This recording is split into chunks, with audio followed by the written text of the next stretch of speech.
Ada masanya ketika gaya desain seakan menjanjikan masa depan yang segar, hijau, dan penuh harapan. Banyak orang mungkin familiar dengan visual ini, tapi nggak tahu sebutannya apa. Estetika yang mendominasi di tahun 2004 sampai 2013 ini awalnya tidak memiliki nama, sampai pada tahun 2017, Soffician dan Consumer Aesthetics Research Institute mengenalkan istilah Frutiger Aero. Dari observasi visual yang mendalam, membaca berbagai jurnal ilmiah serta wawancara bersama narasumber, saya sudah merangkum data ini untuk menghidupkan kembali ingatan visual kita dari fenomena ini. Nama ini merupakan gabungan dari typeface Frutiger, typeface dan serif modern yang dirancang oleh Adrian Frutiger, serta Aero yang merujuk pada UI ikonik Windows Vista dan Windows 7. Gaya ini menggabungkan visual alam dengan tekstur glossy dan tipografi sans serif yang humanis, dan juga penerapan skeuomorfisme pada kala itu menciptakan UI yang realistis, ramah pengguna, dan mudah dikenali. Dengan visualnya, terlihat filosofi Frutiger Aero mengusung pada optimisme teknologi yang harmonis dengan alam, mengubah teknologi yang kaku dan dingin menjadi terbuka dan penuh harapan.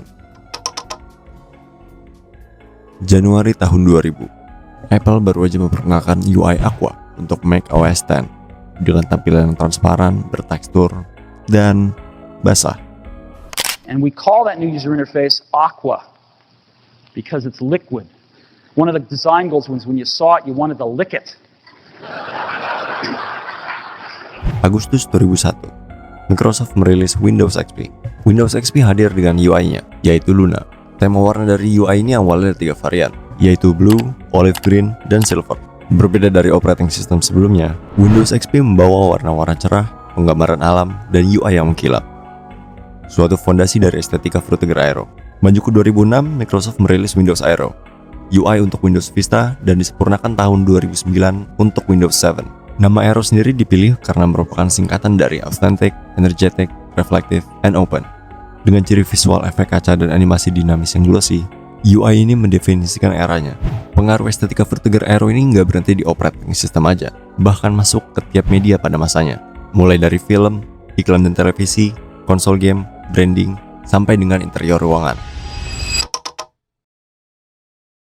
Meet the Robinsons tahun 2007 adalah salah satu film yang memasukkan elemen Frutiger Aero. Salah satu scene dari film ini menampilkan visualisasi kota masa depan yang ditampilkan dengan penuh warna cerah, bentuk organik, dan teknologi yang ramah serta bersih. Pengaruhnya juga masuk ke dalam media di Indonesia, seperti pada VT stasiun televisi Global TV tahun 2006. Begitu pula dengan logo sebuah perusahaan.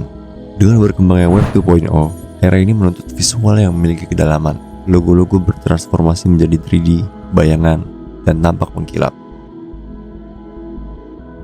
Sony Ericsson menjadi salah satu perusahaan yang membawa gaya ini ke dunia mobile. Logo Sony Ericsson, dikenal dengan sebutan Liquid Energy, merupakan perwujudan sempurna dari estetika Frutiger Aero. Di dalam konsol game, estetika ini bertransformasi menjadi UI yang intuitif, seperti Nintendo Wii dengan menu putih bersihnya, atau konsol yang lebih sering kita lihat di Indonesia sekarang adalah PlayStation 3 dengan media crossbar yang menampilkan gelombang cahaya transparan yang bergerak dinamis seperti aurora. Juga Xbox 360 dengan desain dashboard light-nya, semua menggunakan penggambaran yang sama. Teknologi tidak boleh terasa dingin. Konsol-konsol ini berhasil mengubah layar menjadi taman digital yang hidup, dan visual yang mengkilap dan bersih ini pun merambah ke ruang fisik. Pada era tersebut, desain interior mulai mengadopsi gaya futuristik yang minimalis namun organik. Penggunaan banyak material kaca, lantai glossy yang memantulkan cahaya, serta pencahayaan yang terang menciptakan suasana ruang terbuka dan luas, seolah kita sedang berjalan dalam ekosistem digital yang kita gunakan sehari-hari. Namun segala sesuatu ada masanya. Tahun 2013 menjadi saksi perombakan besar dengan Apple merilis iOS 7 dan Microsoft menekan tombol reset dengan Windows 8. Dunia digital seketika berubah. Semua gradasi dibuang, efek kaca dihilangkan, dan kita menyambut era flat design yang minimalis dan fungsional. Transisi ini dipengaruhi oleh teknologi awal 2010-an, di mana dominasi handphone menuntut standarisasi UI di berbagai ukuran layar. Untuk efisiensi itu terjadi depersonalisasi visual. Gradasi warna menjadi palet warna solid, dan bentuk geometris menggantikan ikon bervolume.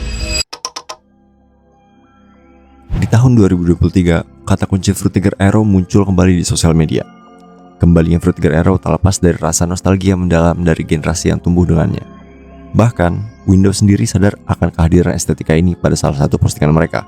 Tahun 2025, Apple mengenalkan iOS 26 dengan UI Liquid Glass. UI ini mengingatkan banyak orang dengan Windows Aero. Keduanya sama-sama menggunakan transparansi untuk menciptakan kedalaman. tapi Liquid Glass tampil lebih abstrak dan cair. Tampilan ini juga muncul saat Xbox memperlihatkan logo barunya pada April 2026. Tren yang kembali ini mengingatkan kita, segala visual harus terus dicatat.